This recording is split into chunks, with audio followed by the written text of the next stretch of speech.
दिन हो गए, 4 दिन, 2 दिन हाँ। नहीं कर सकता। अच्छा, ट्रेवलिंग भी था। अभी आपको जो भी इसमें एक्सपीरियंस हुआ है, जब आप करने बैठे तो मन में ये न रखें कि वापस उस अवस्था में पहुंचे, नहीं तो आप उस अवस्था तक नहीं पहुंच पाएंगे। जैसे कि आपको एक्सपीरियंस हुआ, अच्छा एक्सपीरियंस हुआ, वो स्वतः आएगी अवस्था। अगर मन में विचार रखेंगे तो नहीं आएगी, और जरूरी नहीं है कि हर रोज हो। करेक्ट। तो बिल्कुल, जिसे कहते हैं ना, निस्वार्थ भाव और जैसे बाल स्वरूप से बच्चों की तरह समर्पित हो जाना है, फिर वो चीजें अपने आप होंगी।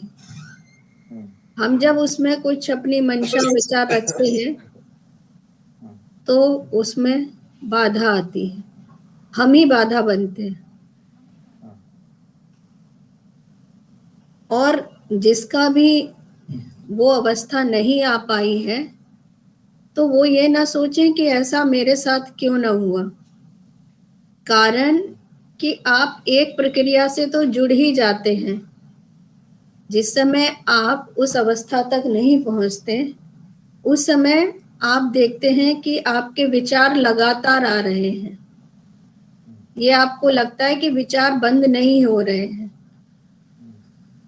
तो एक तरीके से आपका दृष्टा भाव शुरू हो जाता है कि आप विचारों को देखने लगते हैं कि आपके विचार आ रहे हैं।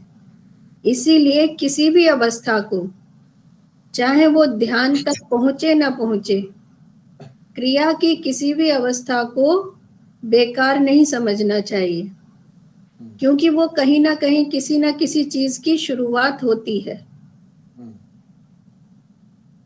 जरूरी नहीं है कि सबको एक साथ हो, किसी को टाइम लगे, किसी को जल्दी हो जाए, और कभी बीच में भी बहुत टाइम तक कोई ऐसी अवस्था ना मिले, क्योंकि बहुत सारी हमारे खड़े हुए जो आवरण है उन्हें हटाने में टाइम लगता है। क्रिया आपको उस अवस्था तक पहुंचाती है, लेकिन जो विचारों में आप आचरण और जीवन और सोच बदलते हैं, वो उसे स्थायी करता है। खाली क्रिया करने से भी काम नहीं चलता, और खाली ज्ञान पढ़ लेने से भी काम नहीं चलता। जो ज्ञान है उसे जीवन में उतारना आवश्यक है। जैसे कि मैंने सत्य के बारे में पूछा था, तो सत्य के बारे में जीवन में मिथ्या और सत्य ब्रह्म, ये सबको पता है, पर क्या जीवन में उतर गया सुन लेने से? अभी कोई कहे कि आम फलों का राजा है, ये बात सच है। एक ने कही, दूसरे ने सुनी, तीसरे ने कही, चौथे ने सुनी, और वो पहुंचती गई। क्या बिना चखे उसे कह सकते हो, प्रतिपादित कर सकते हो? अगर ज्ञान जरूरी है तो उसे उतारना बहुत जरूरी है। खाली ये कह देना कि शास्त्रों में ये, वो बिल्कुल सही है, लेकिन जो शास्त्रों में कहा, वो व्यक्ति भी तो वहां तक पहुंचा अनुभव से। उसने किसी दूसरे के अनुभव को प्रतिपादित नहीं किया।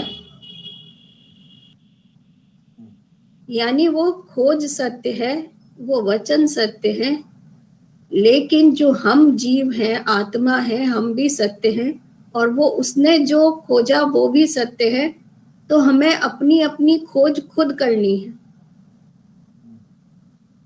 गाइड से रास्ता देखो, चाहे शास्त्रों से देखो या किसी से, पर अपनी तो यात्रा खुद ही करनी है।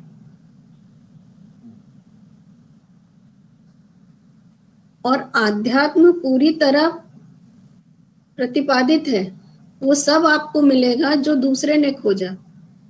तो अपना क्यों नहीं करना है, दूसरे के कहे का क्यों? उसको एक बार जांच लो तो सभी पहुंच जाएंगे।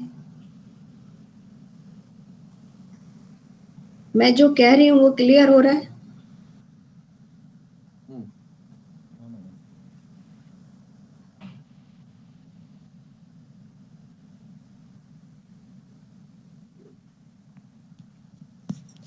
हेलो। हाँ